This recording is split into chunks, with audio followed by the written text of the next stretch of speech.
করে এত করে আবার উলামায়ে কেরামদেরকে সম্মান করে ইজ্জত করে একত্র নামাজও বাদ দেয় না ওরা করিয়া যদি কাটা হয় আদায় করিয়া নেয় তারপরে এত বলি কিন্তু জীবনে এক টাকা দান করবো না নামাজও করবো না বসিয়া পেশাব করে না দাঁড়াইয়া গানো ওই মানুষটা এত ধনী কেমন করিয়া হলো তাহলে কেমন করিয়া বুঝবো দান করলে মানে বরকত দেয় আল্লাহ না করলে মাল থেকে বরকত উঠাইয়া নেয় আমার আল্লাহ এটা কেমন করিয়া বুঝবো আমার বন্ধুগণ উলামায়ে কেরাম আছে আমি প্রথমে বলছি আমি ছোট্ট মানুষ আলিমুল আমাদের সামনে এত জনগণ লক্ষ লক্ষ মানুষ আমি এত মানুষের সামনে কোনদিন কথা বলি নাই কি বলবো না বলবো আল্লাহ ভাবে জানেন বন্ধুগণ আমার আগের থেকে কাপা কাপি শুরু হয়ে গেছে তারপরে বলার জন্য চেষ্টা করতেছি বেশি বেশি দরুদ পড়েন তবে আল্লাহ বলার জন্য তৌফিক দেয়া দেয় ও মুসলমান বন্ধুগণ আমার আল্লাহর বান্দা নবীর উম্মতেরা আল্লাহর নবী জান্নাতি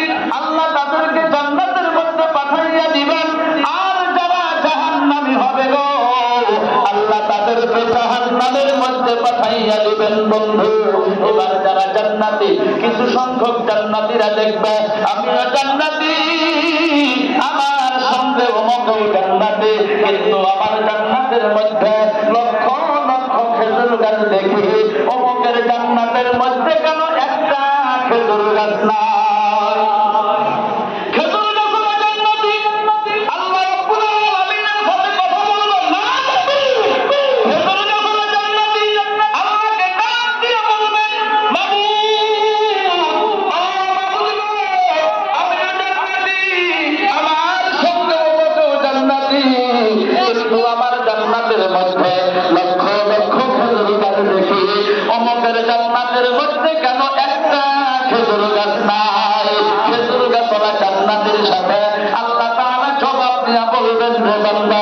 দুনিয়ার মধ্যে আমার রাসূল বলেছিল দুনিয়ার মধ্যে আমার হাবিব বলেছিল আমার পবিত্রতা যদি কেউ একবার উচ্চারণ করে আলোচনা করে বিশ্লেষণ করে গবেষণা করে আমি আল্লাহ আমার কুদরতি হাতের দ্বারা ওই ব্যক্তির জান্নাতের মধ্যে একটা খেজুর গাছ লাগাইয়া দেয় এরে বান্দা দুনিয়ার মধ্যে তুমি আমার পবিত্রতা বেশি বেশি করে স্মরণ করেছিলাম আমার পবিত্রতা বেশি বেশি করে আলোচনা করেছিলাম সেই জন্য আমি আল্লাহ তোমার জান্নাতের মধ্যে লক্ষ লক্ষ খেজুর গাছ লাগিয়ে দিয়েছি চিল্লাইয়া জোরে বলেন সুবহানাল্লাহ আরো জোরে বলেন সুবহানাল্লাহ লা ইলাহা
কি বলবেন যে খারাপ পাই? আমাদের আসামে এক মাহফিলে গিয়া বলছি, ভাই খারাপ পাইতেছেন আপনারা? পিছনে একটা লোক লাফ দিয়া দাঁড়াইয়া গেল,